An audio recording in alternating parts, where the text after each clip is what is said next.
Yes, good evening, everyone. My name is Darius Nkwasiwe, financial literacy trainer, and I welcome you to yet another edition of the Personal Finance Mastery Sessions. We have these sessions every Sunday at 5 p.m. So you're very welcome and you're in time for today's session. Today we are going to be talking about Ponzi and pyramid schemes, understanding them, what they are, and how you can avoid being part of them. Now, before I continue, I'd like to encourage you, please, on YouTube, hit the subscribe button so that you never miss out on any episodes from us, on any sessions, because they will always be uploaded on YouTube. Once again, hit the subscribe button and also hit the bell icon to always receive notifications of what goes on every time we upload a video. Once again, I welcome you to this channel where we'll be discussing Ponzi and pyramid schemes, call them get-rich-quick schemes, and what you can do to avoid them. Before I call in Paul to share with us a quick view on statistics, almost 3,000 people lost 41 billion shillings, according to the Capital Markets Authority, Ponzi schemes. Despite all the glaring signs of how bad these schemes are, or how the risk signs that show, many people keep falling for such schemes. So that's why we thought it important to discuss this topic today so that you can be informed and you know about these Ponzi schemes in the future. Right now, I'd like to hand over to Paul, and Paul will be sharing the package that he has with us, and later we'll get into the question and answer session. Over to you, Paul. I expect that in a subsequent interaction, the question and answer session, no more will come out. But let me just give you what I thought might be interesting to highlight in this thing. First of all, I would like to say, I'd like to commend you people on making an effort on financial literacy, developing financial literacy among your members. It's a very important skill, if you may call it that. We all go to school, they all teach us all other skills, but they don't teach us how to manage or to think about money. Many of our businesses fail not for lack of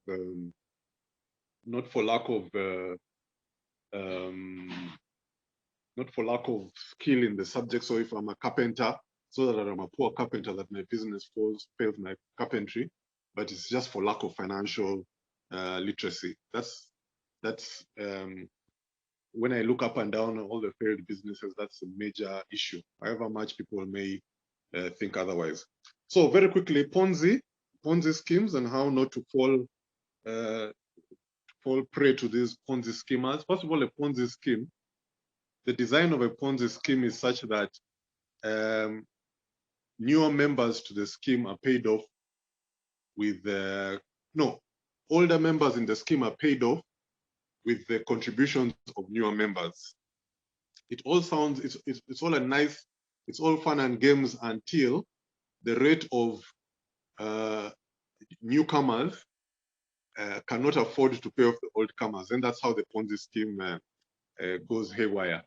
A very famous, I don't know about famous, but it was it was one which took Kampala by storm in the late 90s. It was called Ningina. It was a very interesting Ponzi scheme. The Ponzi scheme promoters, one of the things about Ponzi schemes is many times you might not even know the promoters. They're not identified, or the founders of the Ponzi scheme. And this Ningina thing in the late 90s was one of those. It was very interestingly designed. It was supposed to be for only women. So women were supposed to come around, 8 women in a group, each one contributes so much, and they would have a schedule of who takes the pot. But as it excuse me, as it got a bit more exciting, these women individually went and tried and create their own circles, as opposed to circles, but circles. And it spread. It was amazing. It was only women. within, I think, a few weeks or a few days, it was a rage in Kampala. There were even levels of ninginas. There were those where you contribute 10,000. There were those that contribute 100,000. Though even I heard there were those that were even doing it in dollars. But of course, you know, the thing came crumbling down within not a very long time. And for me, that is the one I can point out, or I can draw my own personal lessons from. So everything I talk about is really with that in mind, beyond the textbook definition of the Ponzi scheme. First of all, Ponzi schemes, amazingly, they promise high rates of return.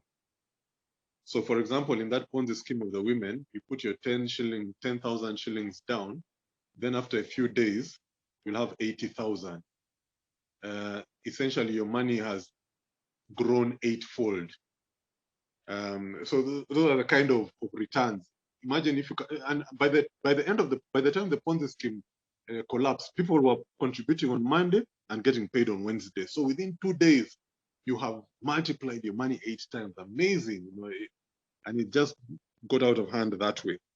That's one thing. Ponzi schemes, they are characterized by high rates of return. Second thing about Ponzi schemes, many times there's no underlying business. Just hold on.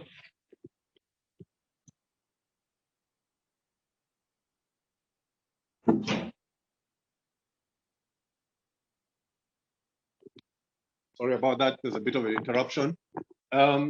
So one of the things they have no underlying business. The Ponzi scheme is as if out of air.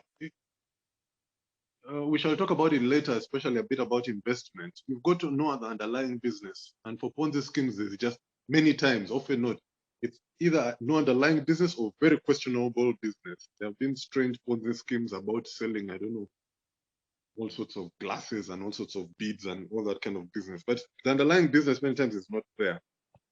And oftentimes they start in secret. It starts off as supposedly a confidential thing between friends, and then it grows and grows and grows and grows. And you don't know when it started, who started it. And you know, when when everything collapses, you can't find who to pin any blame on. But that's something we'll also talk about. And it's based often on a referral system. You know, it's rarely that they're adverts. It's you go and tell your friends and your friends' friends and that kind of business. And so again, you know, shrouding it in more mystery. And as I said, they invariably collapse because you can't get in money as fast as it's going out.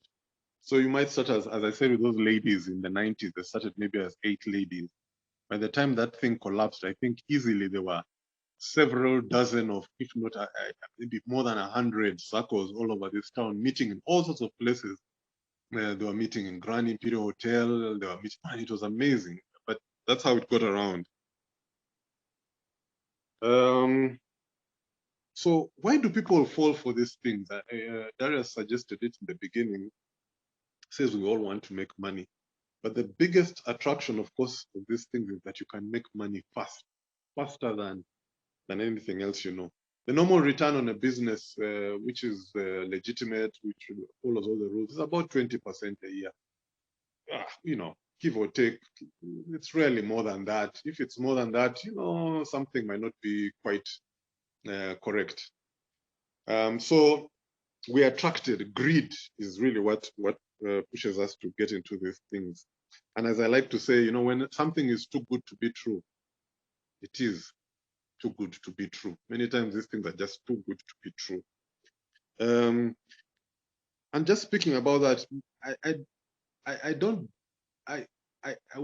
would struggle to be very harsh on people who fall on these schemes.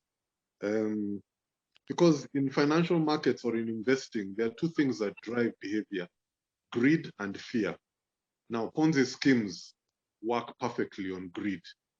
You know, a few years ago, it wasn't a Ponzi scheme, but it was almost the same because it promised really high rates. It was promising rates of 20% a month. It was a Forex trading thing. It's not a Ponzi scheme. There's a bit of a variation, but it was a bit of a scam, especially in the rates that it promised its members. And one sad story of that scam was that this couple took their wedding contributions and put it in the scam. Imagine how that marriage started off on a very bad note. So FOMO, whether I hear younger people calling it FOMO, fear of missing out, is the real killer. It's driven by greed. So many times we find ourselves in these things because of greed. But and so I think the next best question is, how do you prevent yourself from getting into this thing?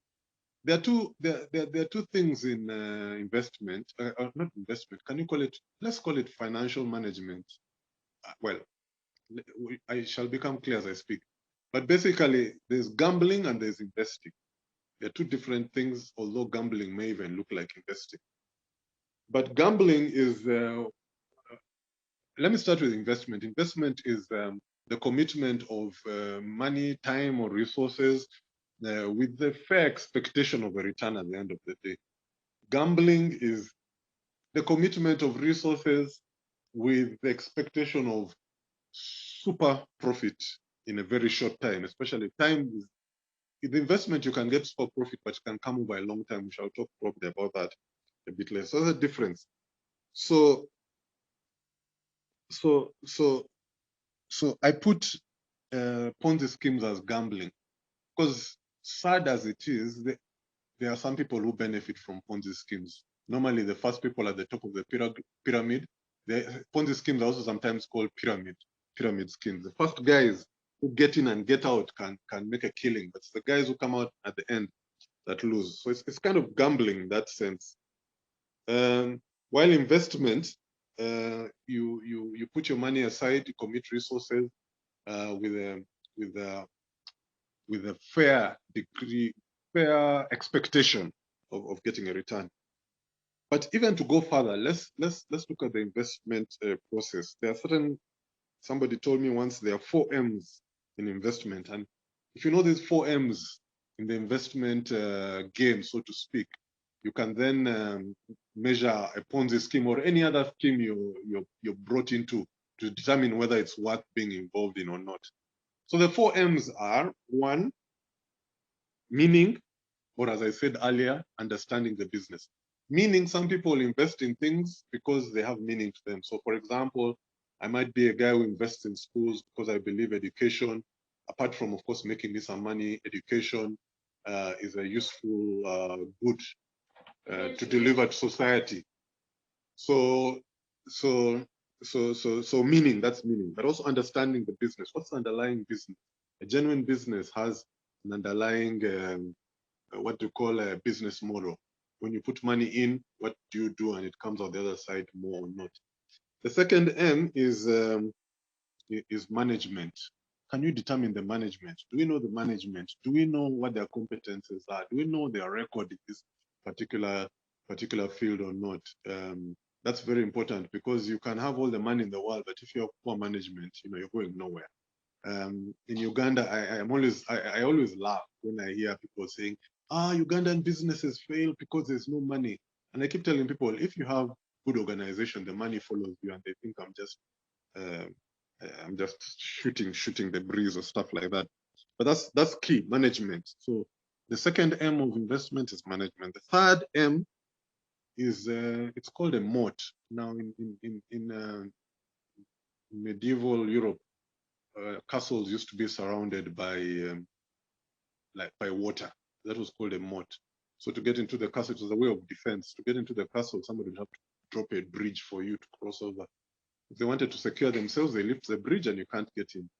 So when you're investing, you're looking for businesses that have strong competitive advantages. Strong competitive advantage is that moat. A competitive advantage can be in many things. It can be the cost. You have a better cost structure. You sell things cheaper. You have a better distribution network. You're more widely known. You have a unique science or patent, something that you do. Like Coca-Cola, they say, only about 4 people know the secret of the formula, and it's never got out.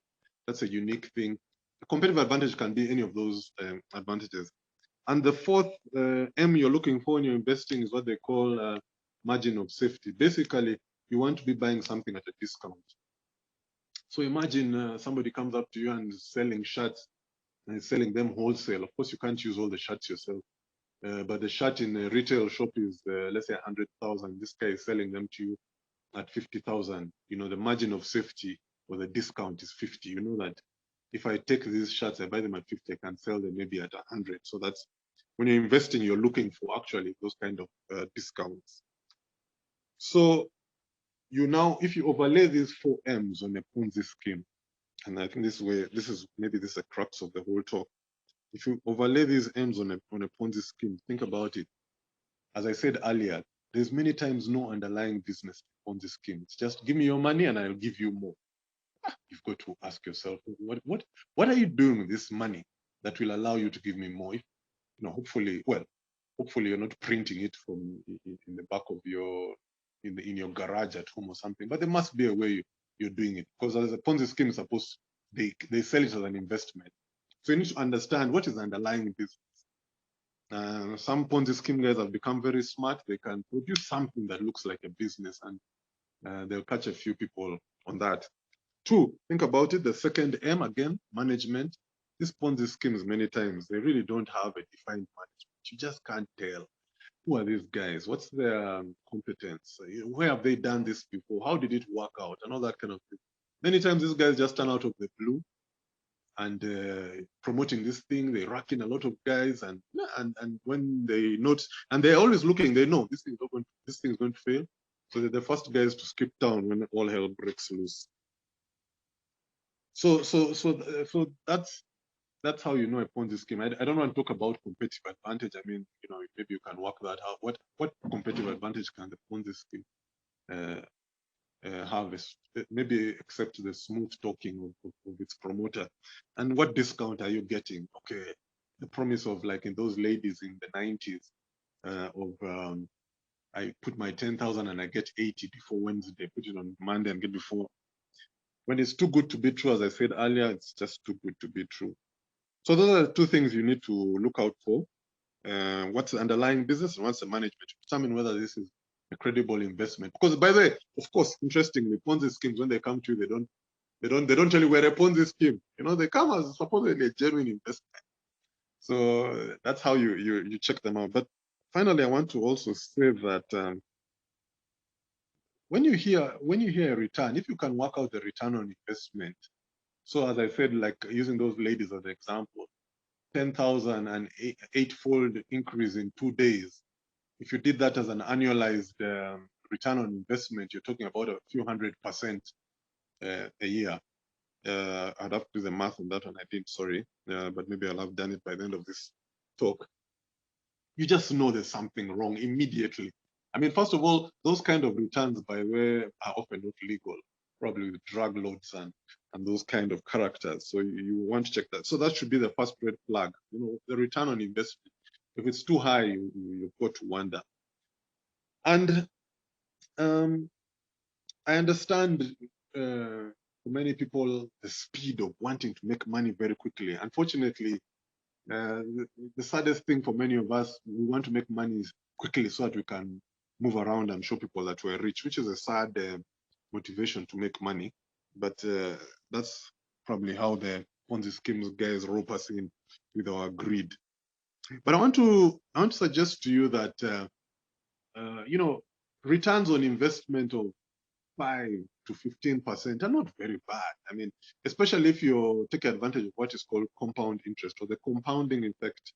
Albert Einstein, who was a supposedly genius mathematician or physicist in the early part of the 20th century, said that compounding or the compounding effect, the compound interest is the 8th wonder of the world.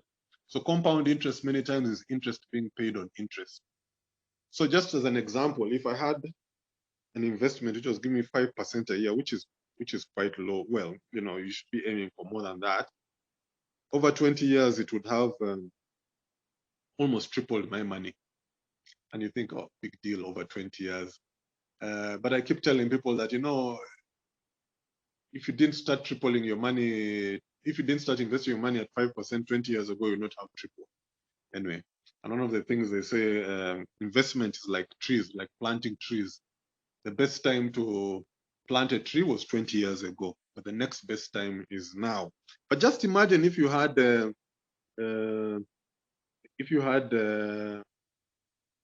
return on investment of 10% over 20 years, you'd have almost 7 times your investment. So you can make money without having dramatic leaps, just being steady and consistent and stuff like that. But of course, I'm sure you guys have dealt with investment, and I'm a bit open to talk a bit more about that. But that's how really we should be thinking. Be patient, be steady. Don't get excited, and that's really the main caution in Ponzi schemes or dealing with Ponzi schemes. These guys, the promoters of Ponzi schemes, know we want, especially in Uganda, where everyone wants to show that they're doing well, regardless of how they got the money, stole the money, or whatever they did with it. We are very susceptible to these Ponzi schemes. So finally, I would like to say again, just don't get seduced by the quick kills, the big winnings very quickly. Look for sustainable returns over the long term. You almost, of course, you have to go into the whole thing. How do you invest your money? How do you look out for an investment? Be suspicious of quick kills. Look more for the steady returns that take advantage of compound interest over years. You will go less wrong than if you try to look for those fast kills. So thank you. I'm sure a lot more hopefully will come out of the question and answer, but those are the few points I thought I should highlight today. Wonderful. Thank you very much, Paul, for sharing with us and giving us those insights. I'm very sure as act with caution next time they're being presented with an opportunity. Like you've mentioned, we are now moving into the question and answer session so that people who would like to have more clarifications, they can ask Paul their questions and he will be able to respond. So if you have a question, please let me have it in the chat, or you can raise your hand and you'll be able to speak, because sometimes our network is not the best. So if you can put it in the chat, the better. And if you're sure of your network, you can please raise your hand and we have it. So as the questions come in, Paul, we have some comments in the chat where people are appreciating. So people were appreciating, for example, Julius Singoma was saying, thank you, Paul, for the long and respected service of informing and empowering our people. And of course, he was also putting out summaries. He also mentioned that, yes, greed and fear, hence we need more research and to analyze so that your investment or saving decision is evidence-based, not greed and fear. And then we have someone named as Paps. Paps was asking, would you please throw more light on the examples of such schemes? Okay, you want me to go now? Or? Yes, please, please go now. Yeah, okay. Thank you, Julius, for those kind words.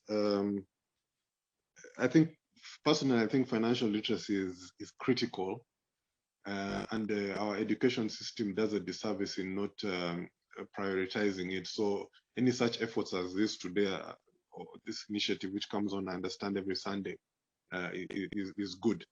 And then Pops was saying examples of schemes. The ones I have seen in the last so many years, partly haven't paid too much attention to them because, well, maybe they don't even find me. I think they know that they will find me when I'm looking. But there's a Ningina I talked about in the late 90s, which was quite an amazing scheme. As I said, you know, women, they started off as a group of, or normally a circle, as opposed to a circle, which is SA CCO, a circle, CIRCLE, would normally have 8 women. And I think the promoters were very clever. They chose women because they know if all hell breaks loose, the women won't hunt them down or something like that. And yeah, a lot of women lost money, and I think it just died out. It just fizzled out. Attempts later on to restart the things kind of flopped because everyone had once bitten, twice shy. But that was one of them. So you'd have 8 women in a circle, and they would contribute, let's say, 10,000 shillings into a pool, and one person would take, at every contribution, one person would take that money. But what happened then is that each of these women then went and created their own circles. So you can imagine out of this one group, then 8 grew out of that. And then, it just went out of control. That was one. There was one I saw recently. I forgot. The guy was supposedly giving a low cost of laptops. I forget the design of it, but the design of the thing was, it was along the same principle. The people who came earliest normally got paid by the people who came latest. And understandably, at some point in these circles, invariably, the ones coming in, cannot bring in money fast enough to satisfy the upper end of the pyramid. That was the second one. I talked about Forex was not a pyramid. That was more a scam because of the high returns they were promising members, 20% a month. So in theory, in 5 months, you'd have got your money back. That was not a pyramid scheme as such. It was, well, it had certain characteristics, because what would happen actually is that when you would bring your money as a newcomer, then they would pay the returns to the other guy. It was based on not a credible business model, but the problem came when they were promising high returns. Another interesting thing with Ponzi schemes, by the way, is that and interestingly, I should mention something here. Of all the Ponzi schemes I've seen in Uganda, few of the promoters have been convicted successfully. The interesting thing about this is what these guys do. Verbally, they can promise you high rates, but on the writing, and actually one of the reasons they are not convicted is because you actually sign consent. So in the consent forms, they are very clever also not to implicate themselves. But verbally to you, they can promise you really high returns. And so when everything hits the fan and you want to call in the police and convict or prosecute, there's just, it's hard to get the grounds. But those are the few I can think of off the top of my head. Maybe as the talk goes on, I shall remember others. Thanks. Yes, thank you very much, Paul. I see in the chat someone is okay. So someone was asking, is Forex trading itself a Ponzi scheme? Oh, please throw more light. Then Roy Mubuke was saying there was one called Telex Free I heard of. And then Kamgisha Alan is asking, what about Alliance in Motion? Or the one called AIM Global? What do you say about it? Paul? Okay, first of all, the Forex trading one. As I said, Forex trading is a legitimate business. Our banks trade Forex and all that kind of business. The way it was designed here, the ones I saw, especially, I think around 2011, they had a high rate of return. And I have been involved in Forex trading. It's hard to sustain those rates of return by the nature of the business. It's highly speculative, and there are a lot of variables that you have no control over. So I have known people who have hammered more than 100% in a week or in 3 weeks, but tell them to do it sustainably throughout the year. I don't know anyone who has managed that. And in fact, that early success is then eventually which causes them problems, because the expectation is always that I'm going to hit 300%, and it doesn't quite work like that. So Forex trading as a business model is not the Ponzi scheme, is not where the Ponzi scheme is. It's what the rates of return these people promise to the unsuspecting masses that makes it then head towards the Ponzi scheme. Because what they do, because they attract people with these high rates of interest, he might not make the money trading, but he makes the money with all these inflows coming in. He pays off the earlier guys and hopes to rope in more people later to pay in these newer guys while he's trying to make money on Forex. So I think what made it become a bit dodgy was the high rates of return, 20% a month or 240. Even actually, when they were compounding that money, it was even more than 240% a year is what made Forex become almost tend towards that. Now, somebody asked about, I think Roy asked, he said Telex. Yes, I remember Telex, but I didn't quite work out how it worked. And I'm hearing AIM Global, I think maybe for the first time. I don't know how it works, but look for those characteristics. There's a high rate of return. You can't click how they are really making money as a business because the returns come from business. In business, you're normally trading something. I buy a shirt for 50,000, I sell it for 100,000, 50,000 is my profit.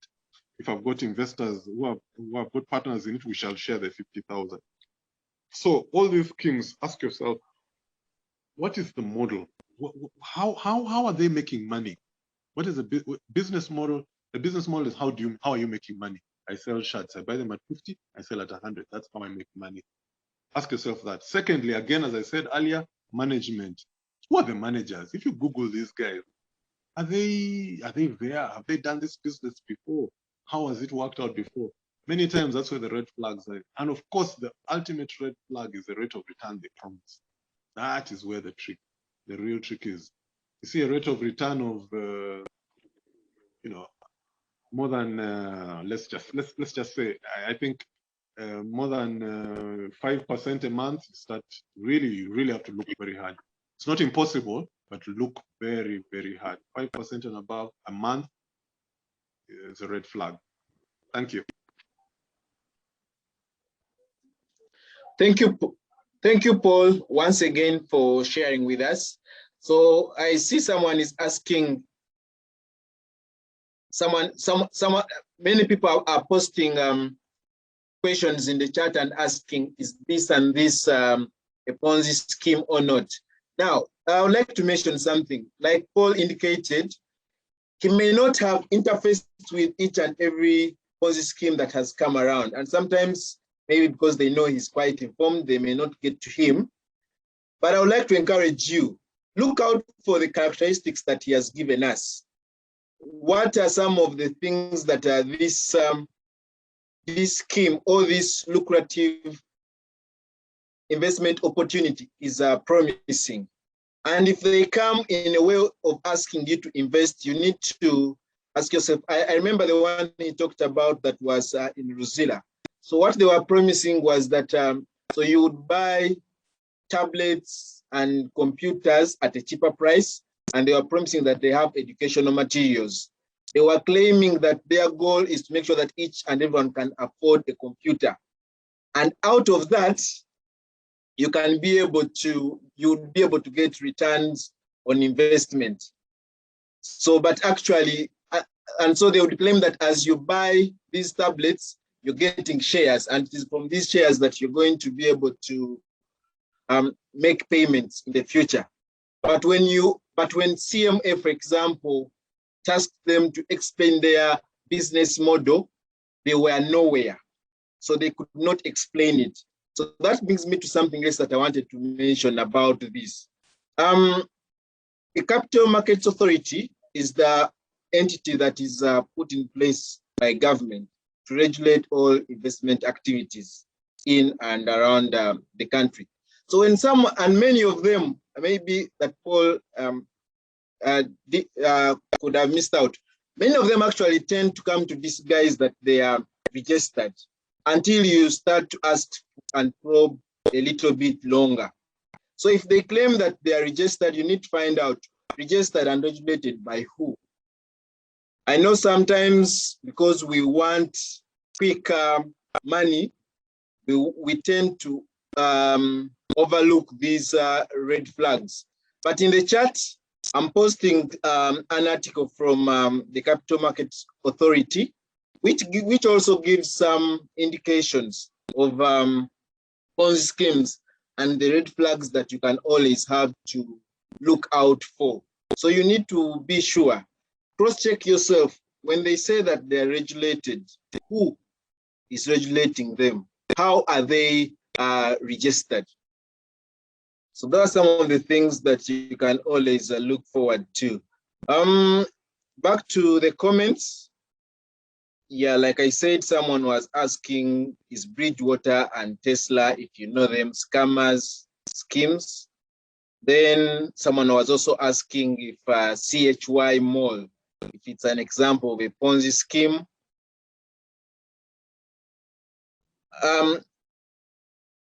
Most possible schemes are online. Okay, Paul, I don't know if you know about those ones. You could make a comment. Thanks, Darius. I don't know about them. I think also, you see, the guys who start Ponzi schemes are very, you know, they say if you want to get fish, you go to the lake. If you want to get if you want to get fish, you don't go up the hill, because chances are there are no fish up there. So they'll go to where susceptible people are. And many times these are people who want quick fixes. They probably can't. I imagine. Let me just suggest, if I was going to start a Ponzi scheme, I would look for concentrations of people who are very susceptible to current fashions, who want to. I think I'll go on Instagram and look for all those people who want to show that they're living the good life. You know, they want to be driving Mercedes Benzes after coming out of campus the first year. That's where I would look. I wouldn't come to Paul Busharizi, because man, Paul Busharizi, not only has he got some information in his head, but he probably has been scammed before. So many times, actually, Ponzi schemes are younger people. I know there are older people who get hammered, but they're younger people. So I don't know many of those things. But just going back to what I said earlier, how to detect that it's a Ponzi scheme or not. First red flag, the rate of return. If they are telling you 20% in a week or in a month or such like things, you've got to wonder. Second thing, what is the underlying business that is supporting this money making? I remember the one vaguely about the tablets. He would sell you tablets cheaply, and then you buying the tablet was your interest in the business, and then you would get a return every week or something because you bought it. I mean, please, first of all, if a guy is giving you 20%, how much is his own return? That's something also, again, you have to ask yourself. So, you know, you wonder about that. And so the business, you know, what is underlying business, and three is is the management. Who are these guys who are promoting this thing? And these days with Google, I would like to imagine that it's less easy to be scammed. But I would check. You Google these guys. If they are credible guys, they will be somewhere, one way or another. But you know, another interesting thing with some of these scams, especially the Forex scam, which was in around 2011, I used to ask guys that, you guys, if these guys are promising 20% a month, why isn't Sudhir in the thing? I think Sudhir would pass up 20% a month. 20% a month, you close, you stop lending to people in the market with Train Bank and just put all the money in Forex thing, and you get a 20% a month. So you also have to look at the people who are there. Many times they're not very serious businessmen or investors. The guys who can be taken for a ride. Thanks, Darius. Thanks, Paul. CMP Urban, you had your hand up, so please you can unmute and ask your question.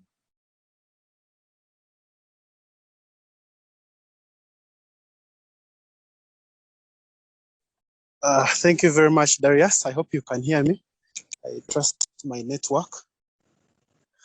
Good evening, and thank you very much, Paul, for the talk, and Darius. My concern is about these kind of pyramid businesses that deal in businesses, because one of the things Paul talked about is they have a business model, they have something they are selling. There are these ones who have who have decided to begin dealing in medicine. They sell medicine, and the program is still the organization is more of a pyramid. You buy our medicine, then you create an account then you also bring other people, and other people bring other people. Then at some point you'll begin earning. Are these ones also regulated by the Capital Markets Authority? They are regulated by National Drug Authority, by Ministry of Health, who regulates such. I have examples. One of them is the AIM Global, because it also deals in medicine. Then there is another one called Fukanga and others. They are quite many. I know in like 10 that deal in medicine. Who regulates these ones? And in case you have a challenge with them, do you go to the Capital Markets Authority, do you go to NDA, or you go to Ministry of Health or Ministry of Finance or something like that? Thank you.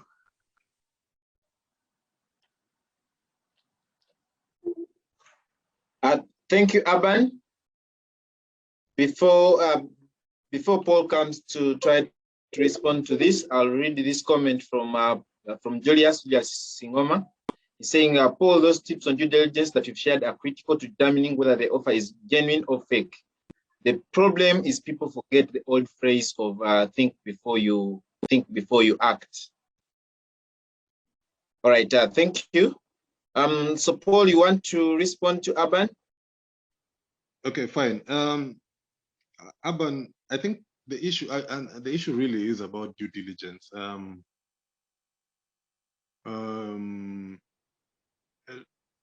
So these guys who are selling medicines, first of all, what are they claiming those medicines do?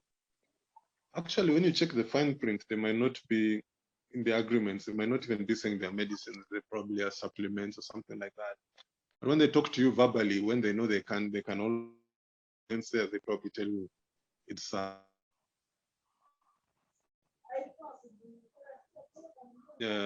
these guys registered by NDA is a drug first to be used in Uganda, if at all? Are the guys then it looks like a Ponzi scheme, you know, not suggest CMA should be involved. And this look up to the offices, you probably just go online, Google NDA, they get onto their website. You probably can even ask on the website, are these guys a real thing? But you see, these guys they take advantage of our psychologies. There's a suggestion many times that this thing's secret, it's between you, okay, you refer, but only refer people you know. We shall only bring people on who you know. You know, it's a bit insidious. But as I said earlier, the things to watch out for, you know, the rate of return, the underlying business. So in this case, you're saying they're selling medicines. Are they actually selling medicine? What are they for? Many of us have friends who are doctors. You ask your doctor friends, would you prescribe this to a person or not? You know, and some of these things you can really get into real trouble yourself. These guys might be selling things that have very dangerous consequences for somebody. Somebody might have kidney issues. It takes your thing you recommended, and you know the guy is kaput, and it's due to you. So I don't know all the Ponzi schemes, but I know you look for the rate of return. If it's too good to be true, I'm talking about like more than 5% really a month. You really look harder. Don't take it at face value. To what is the underlying business? Okay, you're talking about they're selling drugs. Are these really drugs? Maybe they're just supplements. And maybe the supplements they do nothing really. Just might be water and what. There's no real effect to the thing. And the management of these guys, where is their record? Where have they done this before? There probably there's other due diligence you do, but many times these Ponzi schemes don't go very far to write them off.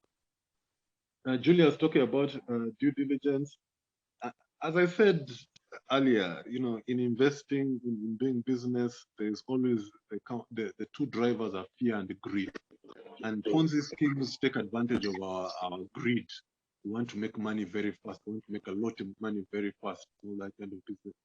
I think as individuals, we also have to ask ourselves, why are we in such a hurry? And sadly, many times, it's rarely that I want a lot of money to what? What can I think of that is probably a bit nice? You know, maybe to ensure the financial freedom of my family. Many times, what drives our greed is I want to be seen on Instagram with the latest clothing or the fastest cars or visiting the nicest places. If those are your motivations, then you're very susceptible to that. So you need to also, they take advantage of you. The people who fall for Ponzi schemes are not. It's not everyone. There's certain people. They have certain. Can you call it psychological characteristics that make them susceptible to this? So you also have to. You have a responsibility to yourself. You don't want to do diligence because you're in a hurry to make money. Why are you in a hurry to make money? So many times it's not for the best of reasons. Thank you. All right. Thank you very much, Paul. Maybe if I could make a comment there on some of the companies that he asked about. So I think it's very, very, very clear that CMS said publicly that they have not registered AIM Global and it is working independently. So they said, and with due respect to anyone who may be on the call and they're part of AIM Global, CMA gave a caution that please act with them on your own risk. If you check the CMA website, you'll be able to find that information and the detailed caution that was offered to the public. Typically, if an organization says that they are dealing in certain business and they claim that they are registered, these are most of the times the respective authority or the respective regulator. We usually have the list of companies that they regulate on their websites. You can always check them out. The other thing is that you can always pick up a call and check with some of these companies where you're suspicious. I think like Paul said, most of us are always sometimes in a hurry to make money to the extent that we feel that doing due diligence is missing out on the opportunity. And the way they usually come is that they will tell you, this is an opportunity of a lifetime. If you miss out, if you don't register today, you're going to miss out. Register now before other people know, because when you bring in these people, you're now going to make money off them. So actually, like Paul has just clarified to us, if you find that the business or the way you're going to make money is specifically coming off you recruiting other people, that should be the first point for you to have. That should be the first point for you to question whether you should go on to be part of this business or not. Of course, that doesn't mean that referral marketing in itself is bad. I mean, all businesses work with referral in one way or the other. But if the main model, if the main product is you recruiting Darius, and Darius going on to recruit Paul, and Paul going on to recruit Humza, and Humza going on to recruit Claire, that's how you're going to make money. Those are some of the red flags that you can always pick up.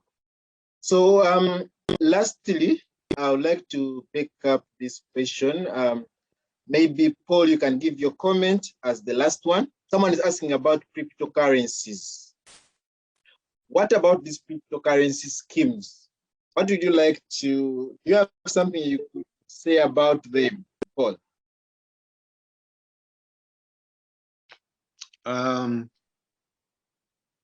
Cryptocurrencies are a tricky business. So money, generally currency, is backed by something. So in the old days, countries only printed as much money as gold reserves they had. If a country has 100 billion in gold reserves, that's how much currency they'll print. So it was backed by that. But we got off the gold standard. So now more and more, what backs currencies is the confidence people have in the government or the economy of that currency. That's what backs currency, a bit thing, but a lot of it is to do with the confidence in the government of the day and their management of their economies. So cryptocurrency is not backed by gold or some asset. Cryptocurrency are not. There's some cryptocurrencies are not backed by governments. There's some governments trying to develop crypto, get into the cryptocurrency space. But you see, if China develops a cryptocurrency, it's then guaranteeing that thing. So it's kind of different. And if you go back to, I think basic economics, that the characteristics of a currency, one of them is it is a store of value. But if you've seen something like Bitcoin the last several years, it has really appreciated at a dramatic rate. Just a few years ago, it was under $1,000. I think now, last week or some weeks back, it had hit $52,000. How do you store value? Using that kind of thing. So it also is a cautionary tale. Some of the cleverest people in the world are backing these currencies, and you really have to wonder, how do you justify this? And down history, they've all been all these, you could call them Ponzi schemes or bubbles. They call them in economics, bubbles, things appreciating in value at dramatic rates, to the point that they actually become a bit of Ponzi scheme. And I worry about cryptocurrency. I know one of the values of cryptocurrency by the people who promote it is that you can do all your transactions without, anonymously and all that kind of business. But if you're a serious businessman, why do you want to do transactions anonymous? What's that about? So I would. There are some people who have made money, no doubt. I mean, if you bought a Bitcoin at when it started at, who knows, $100 or whatever it was, and you're now at 44 and you can sell, man, you've made money. But it feeds off itself. I'll make money. I'll bought it at 100. I sell it at 44,000. I tell my friends jump in at 44,000. They push it up. We go, and then at some point, it will reach a point where guys begin to wonder about, why are we buying at $60,000? And the ones who are in will be trying to get out, and the ones who are out will be wondering, why are we? And then the whole bubble burst.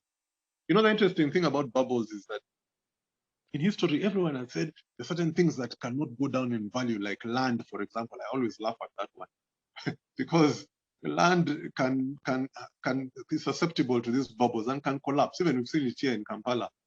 A few years ago, more specifically before 2013, land was doubling in price every year.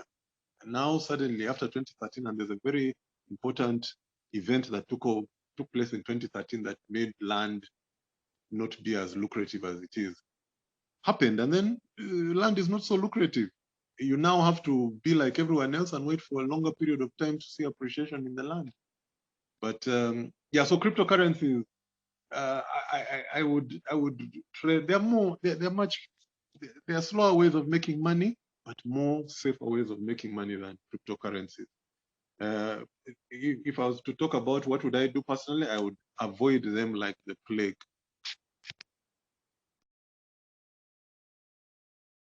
Thanks, Darius. All right. Thanks, Paul. Thank you very much for having accepted to speak to us and sharing with us about Ponzi schemes and these get-rich-quick schemes. I'll read a few comments from the members as we close, and Paul, I'll come back to you to give your parting shot. So I'd like to just read a few comments from in the chat. So William says, that's Kambana William, he says, the only place where success comes before work is in the dictionary. So watch out for those that promise easy returns with minimum work. And then someone named Nze is saying, whenever you bring in people who bring in other people and everyone profits on their recruits, then you are in a Ponzi scheme. And then Jonah is saying, these companies in most cases wait for you when you're in the middle of negotiations and they start to entice you. Robbie I think this was a question from Robbie. He's asking, and maybe Paul can tackle it in his closing remarks. What good or service or added value is cryptocurrency selling? I can't seem to see it at all. And then Julius saying, on grid, there is this quote that is said to have been from Nelson Mandela. When you are at the top, be careful of the monster called pride. Pride will make you look down on those who haven't attained your level of success. When you're at the bottom, be grateful of the monster called bitterness. Bitterness will make you jealous and think about other people as the reason you haven't made it. When you are on the way to the top, be careful of the monster called greed. Greed will make you impatient and make you steal or seek for shortcuts. When you're on your way down, be careful of the monster called despair. It will make you think it is all over, yet there's still hope. Yes. So once again, thank you very much all for having joined us. I would like to ask Paul to give us his parting shots, and then we'll close today's session. Paul, over to you. Thanks, Darius. I think the question was from Robbie Mhumuza.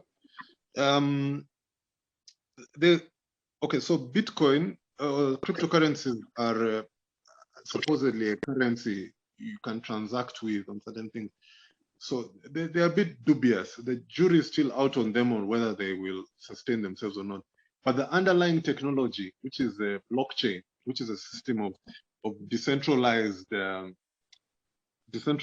register, is one that is going to be in use, long after cryptocurrencies have gone, or after cryptocurrencies have been refined into something more usable.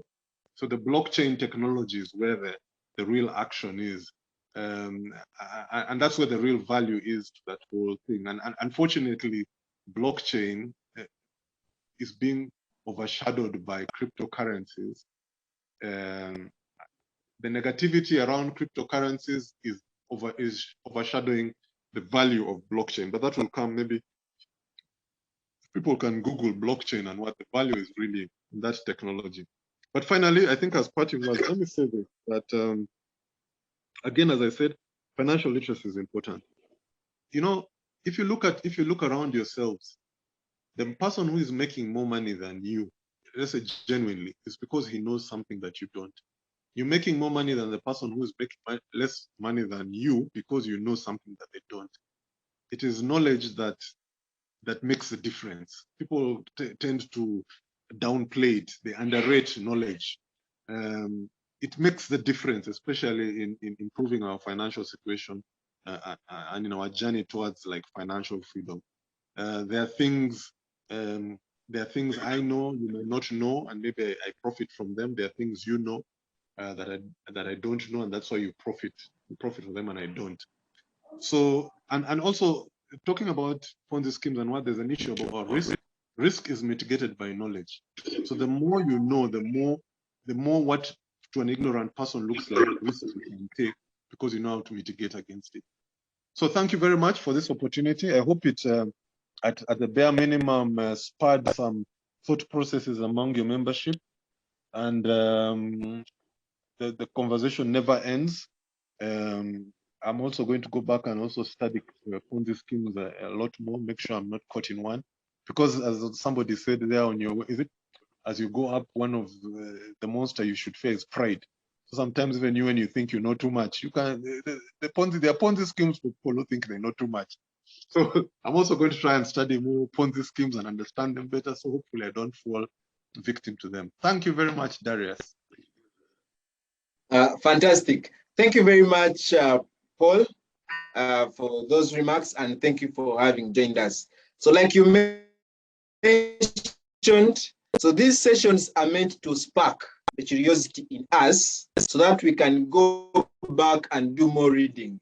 So after this session, I would expect that everyone that was on the call will maybe visit YouTube, even Google as we know it, and do a quick search about Ponzi schemes and read, understand their characteristics, what makes them up, so that when next time someone shares with you this very lucrative opportunity and informs you of how you don't need to miss out, you're not one of those gullible people that are going to lose out on their money. Once again, my name has been Darius. I'm your usual host, and it has been a pleasure having you on board. If you'd like to have the recording of this, I'll share it in our two groups, but also I'll share a link. I'll share the recording also on YouTube, and I'll see you share the link, so you can always go there and find the past sessions. So please, the next session is on Sunday. All the sessions are on Sunday at 5 p.m. In the course of the week, I'll be advising who our next speaker is, but let's be ready to learn. Otherwise, I wish you a great week ahead. Let's continue to remain financially literate, and let's make sure that we are moving in the right direction. I thank you. Have a great week.